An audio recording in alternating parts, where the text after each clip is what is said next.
and welcome back to Little Cuts, our weekly mini-sode where we dig into things that we've been, I think, just watching recently. I'm Terry. I'm Mary Beth, and if you maybe strain your ears, you can hear my cat Zucchini snoring behind me. Aww. I'm not sure if the mic is catching it, but he is snoring like a human being on Steve's office chair. It is so cute. You don't hear it? Okay, it might not, because I think my mic's plugged in, you probably can't hear it. But I'll take a video later. But anyway, I'm Mary Beth. Cute. That's my snoring cat.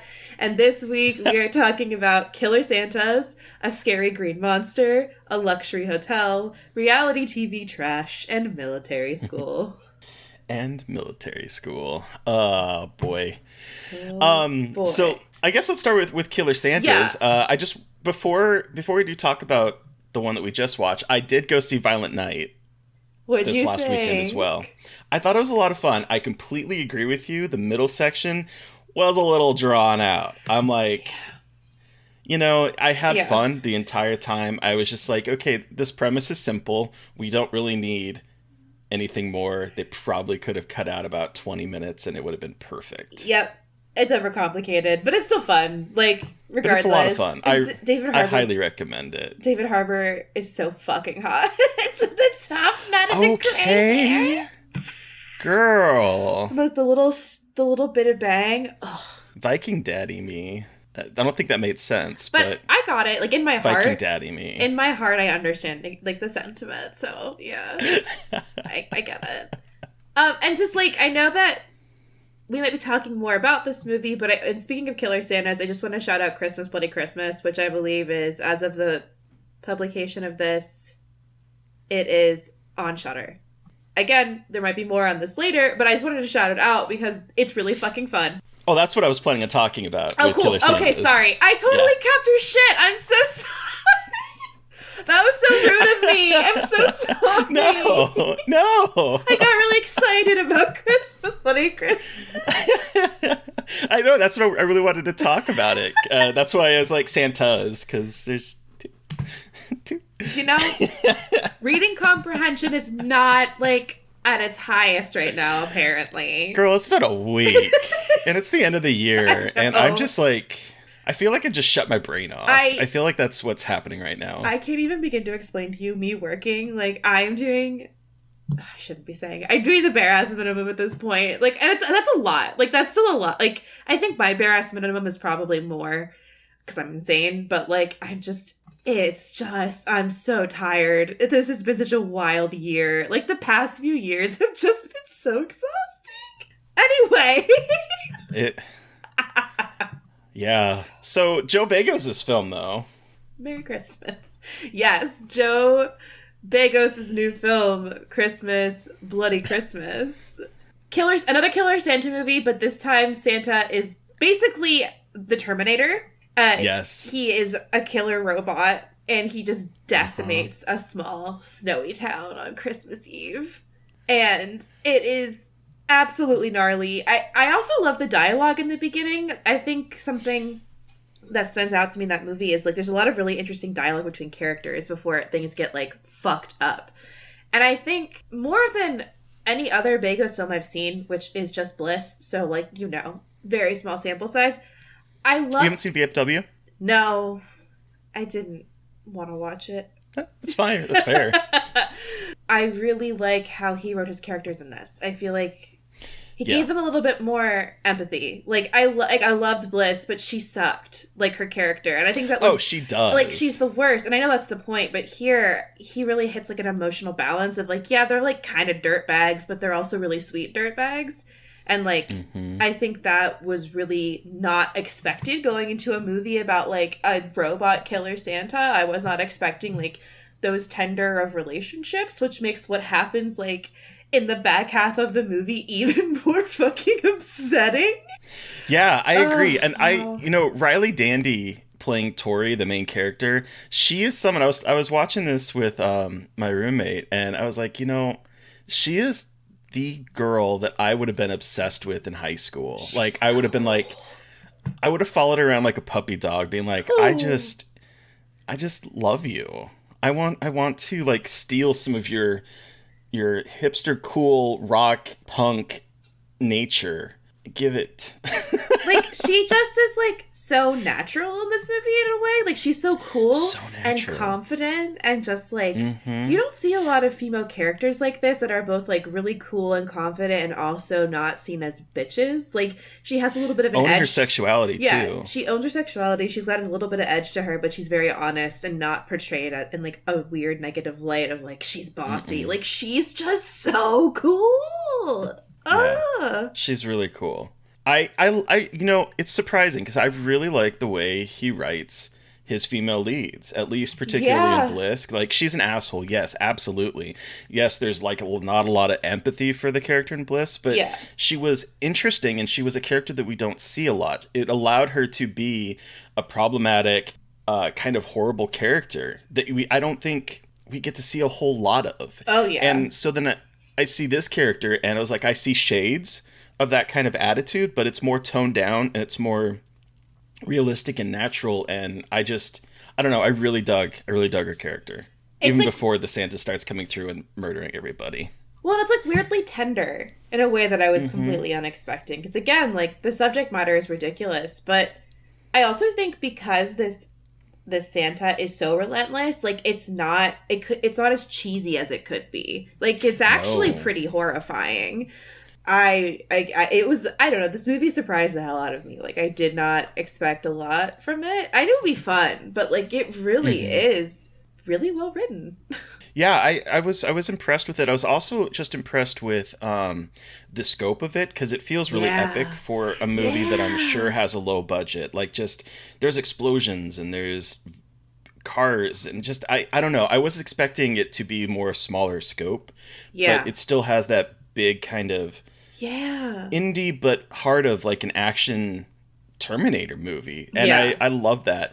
I'll also say it was wild watching this right after seeing Gremlins, because we went to go see Gremlins at a movie party at Alamo, and to watch that movie and then to watch this, I think they make a perfect like double feature, because they're all about small towns getting overrun with something horrible. Yeah, wow. This one's a lot more violent and has a lot of fucks in it, but I think they play together. I agree. That would be a really good double feature. So that's the Killer Santas, but what's the scary green monster? So... Is it greed? Is it horniness? No, it's the Grinch. Or, sorry, the mean one. Not the Grinch, the mean one. I watched it. One. Not Mr. Grinch. So, the mean one basically sees a green monster who kind of looks like the Grinch. Sorry, Burrita is in our chat, and she says, is it horniness? The SFL, the Scar for Life refrain, and yes. Yeah. Yes. Oh, because that'll come up when we talk about a movie later. But basically, this imagines a world where instead of the mean one, who is the Grinch, y'all, instead of him, like, patting Cindy Lou Who on the head and everything being great, the mom sees him and thinks he's an intruder and tries to beat the shit out of him, and he accidentally kills her, and then he becomes, like, an evil monster because he's now, like, an actual monster. And it takes place then 20 years in the future, and it's Cindy You-Know-Who instead of Cindy Lou in Newville instead of Whoville.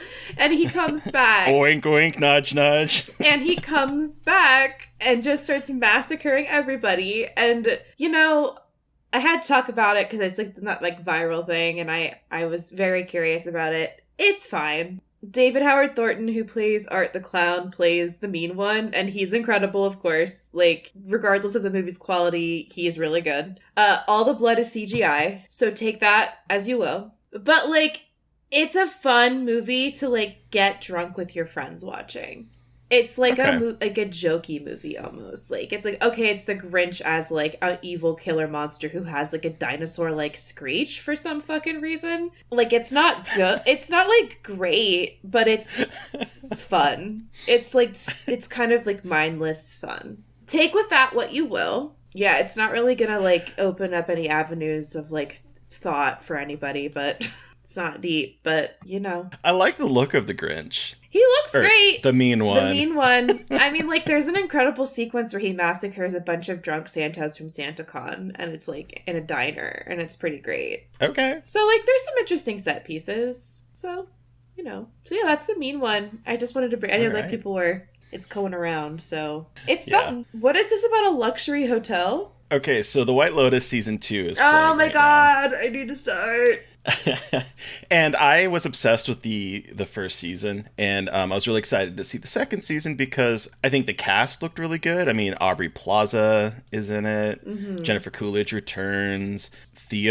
What's his name? Theo James, who I think is oddly, there's like a charismatic, attractive quality to him that I find very magnetic. Okay. Michael Imperioli is in it. Mm-hmm. Like it has a great cast, and F. Murray Abraham, who I know from Mythic Quest, the Apple TV show. He's on that. Well, was on that. I don't think he's in the third season. And he's in this season. And I love the first season. I don't think this one is as good so far. I'm on I finished 4 episodes. There's 6 episodes out. The finale is airing this coming Sunday. So I'm a little bit behind. So I don't know if maybe it sort of like starts to tie things together a bit more. But it feels very straight. Oh, okay. Whereas the first season felt, even though I don't think there was a whole lot of queerness in it, it felt very queer. Well, I mean, like they have they have like a full on shot of a guy eating another guy's ass. So like it's pretty gay, and like one of the main characters is very queer. So like it's, and of course those 2 girls had like major like have crushed on each other, but whatever. Oh yeah. Anyway, regardless, it just had like a kind of campy queer energy to it. And I was hoping that would continue on here. And I mean, there are queer characters. Jennifer Coolidge's character, Tanya, she finds an entourage of gay men. And I'm curious to see where that's going to go. But like, I don't know. It's just not as... I don't find the characters as interesting as the first season, I will say. Okay. As much as I love Jennifer Coolidge, I don't think she's used very well in this. I've heard that. It feels like she was brought over because people liked her from the first season. And there's just not a whole lot for her to do. Yeah. There is a really... There's the main pair of couples played by Theo James and and Aubrey Plaza, Will Sharp as Ethan Spiller, and Megan Fahey plays Daphne. So that couple dynamic is really interesting, and I do think the show is so far taking the idea of like toxic masculinity in different forms, because like we have Ethan and Harper, Aubrey and Will Sharp, who are recently got into money, and they're kind of friends with Theo James's Cameron and Megan's Daphne, who have been rich for a while. Mm-hmm. And it starts to kind of peel back the layers of their friendship and sort of like the perfect relationship seemingly on the outside that might be rotten, and then Aubrey and Ethan's that seem a little bit more messy but actually have a heart in it. Like, so there's interesting things at play. I don't find it as intriguing overall as the first season, but I'm enjoying it. Okay. And I'm curious to see how it's going to end. Apparently it has a much bigger body count because the first episode opens with someone finding a drowned person and then the hotel staff being like, there's more bodies in the hotel. So I'm curious to see what kind of like death count this is going to have by the end of the season.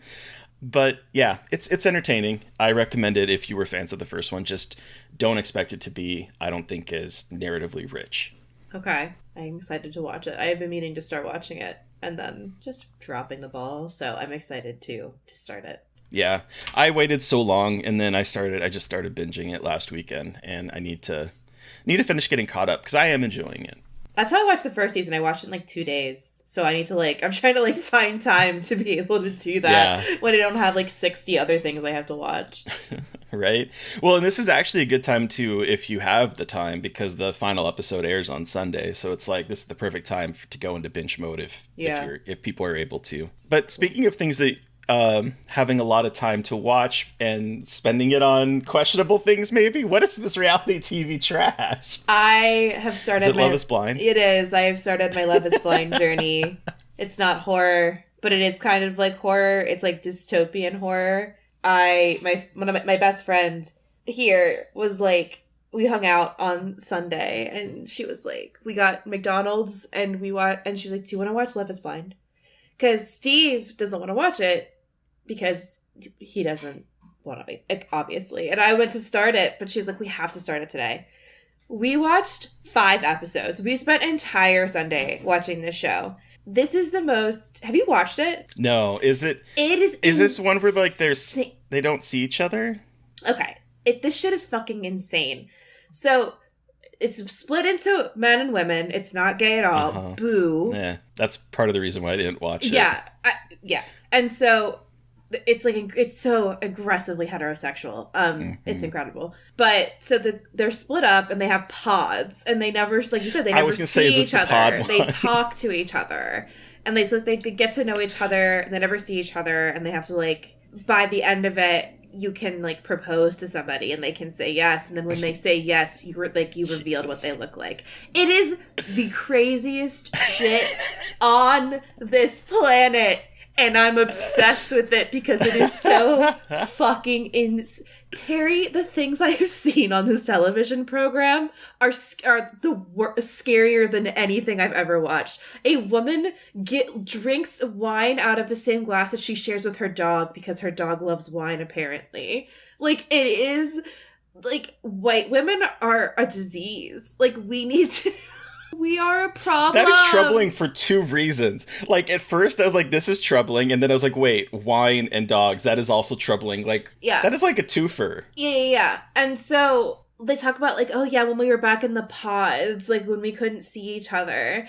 And, like, it's so funny because, so, like, the first third of the season is, like, them getting to know each other in the pods and, like, the drama of, like, who is falling in love with who, and if, like, there's a person who has multiple suitors and all this shit, and they have dates. Oh. Like, they spend all their time in this, like, windowless place with no cell phones, like, going on dates and having, like, a notebook full of notes about if this person is right for them. But it is actually, like, incredibly biphobic in this season because a guy... This guy Carlton, he's like, I've been with men and women. He wouldn't disclose. He wouldn't say he was bisexual. He's like, I've been with men and women. He proposes to someone, and she says yes without coming out to her.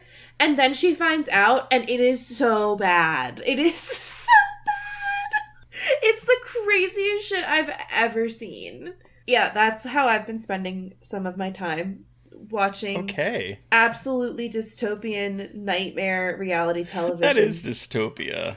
That I can't, and my favorite is, like, none of their friends or family knew, and so they have to introduce the fiance to their parents, and they have to get married in a month after they, like, meet, so they have to, like, plan a wedding in a month and introduce their entire family and friends to the person.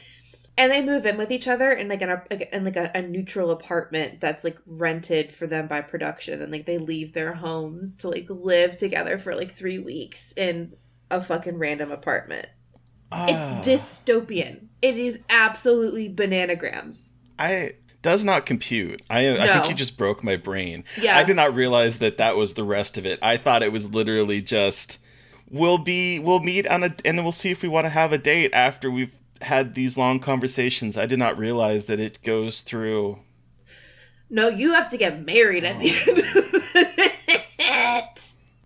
Welcome to the future. Obviously these relationships do not work, and it's like watching a train wreck. Yeah, I've been watching a lot of weird movies and a lot of Love is Blind. I contain multitudes. It's a nightmare, and I bought into the nightmare. Like, I've just fully surrendered myself to it. Like, I'm aware that I am part of the problem, and I don't care. I don't. Watching these human train wrecks, it's Lord. Delightful. And terrible, but, like, delightful. Anyway. I got nothing. And now we're something completely different. Like, there's no good way to transition. No, there really isn't. We're continuing on our Child's Play journey, Child's Play 3, where we see Andy at a military school. Yes. And Chucky 8 years coming later. Back. Again, who keeps making new dolls out of Chucky parts? Where did you find the fucking plastic? That's the one part of these movies I just can't. Like, I know it's not supposed to make sense, but, like, they just keep finding the plastic and using it again, and somehow his spirit is bound to the plastic? It's like, I know it's a fucking haunted doll movie, but Jesus. I love that the factory has turned back on and somehow his blood gets mingled into the melted plastic to make new dolls. And that is the tenuous connection to this movie is the blood. And I guess his blood is still there, and 8 years later, it hasn't, like, flaked away. But I digress. I mean, to be fair, when asked about this movie, Don Mancini, the writer of all of them, has said this is his least favorite entry in the series, adding that he ran out of ideas after the second film. Oh, okay. Not ironically, but also interestingly enough, this is also a Jack Bender film, and Jack Bender would go on to, he directed this, he would go on to be involved in Lost. Oh, like okay. That Jack Bender. Oh, huh. What an interesting trajectory. Yeah. He has an interesting trajectory because he directed a couple episodes of Beverly Hills. He directed some Northern Exposure. Oh. And then he would go on to, I believe he got involved with Felicity, which is, where J.J. Abrams kind of got his TV start. And then he would go on to direct Alias and then a whole bunch of episodes of Lost. Good for him. What a trajectory for him. Good for him. He says that this movie is also really silly. Is his. Yeah. It's incredibly silly. The things that Chucky says in this movie don't fuck with the Chuck. And, like, God, some of the shit he says in this movie is absolutely ridiculous. Like, this is not a great movie because I don't like most of the characters were just, like, very flat. Like, everything is just very flat. Like, why is there, like, a small child at this military academy with all of these teenagers? That was a question I kept asking myself. And I was like, he is a good, like, 5 to 7 years younger than all of these, like, adult children. So, like, what is going on? Yeah, I had forgotten about that because it's been a minute since, because I don't, this isn't one that I go revisit. And it's been a minute since I've seen it. And I was like, what is this random 8-year-old doing here? It's just, like, it is so silly because it doesn't make a lick of fucking sense. And that, you know what? Sometimes that's fine. Like, why is there a haunted house ride next to this military school? Why is there a carnival? What is this military school? Like, what is going on? It makes, the barber is weird. I mean, everything about it is just, like, very disjointed. And yet, Chucky is still incredible and makes it, like, fun watching just because, like, Brad Dourif is the fucking funniest. And yes, I did text Terry today saying... I have my phone up. I texted Terry today saying, there's something wrong with me. Why do I find Chucky slightly hot? I am diseased in the head. Brett, yes, Purpurina is definitely, that's the proper response of my name in all caps and because it's true. And I was like, I am sick in the head. Is it horniness? Put me in prison. Bonk, go to horny jail. I am the epitome of that meme. I was like, should I tell Terry this? I'm like, yeah, of course I have to tell Terry this. Of course like, you should. It's like one of those thoughts you have that you're like, I probably shouldn't share that with anyone. I was like, no. I have to put it on my entire podcast that my father-in-law might now listen to. So Jack Barnold, if you're listening to this, hey, your daughter-in-law's an absolute sicko. Oh my god, there is a couple great moments though. Like you mentioned in a text about filling the paintball guns with real bullets. That was incredible. I was like, look, say what you want about this movie, but this moment is just like chef's kiss, like absolutely incredible Chucky bullshit. There's some good moments in it. I did also like the moment where the guy dies from a heart attack. And Chucky's like, okay. I guess that happened, basically. Like, the puppet work in these movies is so incredible. Like, just watching him, like, grip things and grab things. And, like, when he's walking over the toy CEO guy's back. It's just, like, I know how much work went into puppeteering him, but good God, like, it does look so good, even for, like, the late 80s, early 90s. Like, fuck, it still looks incredible. It does. And, it was weird watching this. And then we interviewed someone who is going to be, we're going to have an episode with him coming up soon. A fantastic episode, I might add. But he was the cinematographer for this. And he kind of got his feature film debut sort of with this. Like if you look at his IMDb page. And so that was wild getting to talk to him while we're watching this movie for the podcast, like completely unplanned, had no idea. So that was kind of wild. I know. That was really wild. And it's funny to watch this and be like, well, it was okay. I mean, but still. It was a starting DP role for him. Oh, 100%. It's just so funny, like, how many people get their starts in franchise entries like that are like, it's still a franchise entry, though. Like, even if it's not... The thing is, even the worst franchise entry is still in, like, a big IP franchise. So, like... Exactly. And, like, again, I don't think it was that bad. Like, I still had a lot of fun watching it. Like, I think these movies are so fun, and finally, like, finally watching these Child's Play movies, like, I love Chucky. Like, I think he's rising up to be one of my favorite horror villains. Like, he fucking rules. He's such a dick, but, like, Brad Dourif as Chucky is so good. So good. So good. I think... I honestly think that part of the problem with this one is that it's a follow-up to an amazing movie. I think Child's Play 2 is just absolutely amazing. So like the quality drop from them is like really, really hard to see because the second one was so really good. It is wild, like the dip in quality. I also knew that the third one was not going to be like I've heard. I watched Living with Chucky, a documentary about like in the festival circuit about this, and people were talking about how the third one isn't good, and like you've told me that, and so I was prepared for like a not very good movie, so I wasn't as disappointed, but like it is disappointing coming after 2. It's like, oh god, what? You can kind of tell they might have run out of ideas a little bit. Yeah, well, and then I mean this movie, stopped the series from being made for like 7 years because Bride of Chucky didn't come out to 1998, and this one came out in 91. Yep. So, I mean... I'm so excited for this jump in time, though, for the new Chuckies. I'm so fucking stoked. This is where it starts to get more... I think, as much as I love number 2, I think number 2 is probably in terms of, like, just a great slasher, my favorite of the series, I will say. I think that from Bride onward, Don is just having a blast, and it's just a lot of fun to see him play with genre expectations, to play with different themes, to play with different stuff. So I'm really excited to get to these next 4, I think, 4 movies. Think it's 4. Jennifer Tilly is my girlfriend. I'm so excited.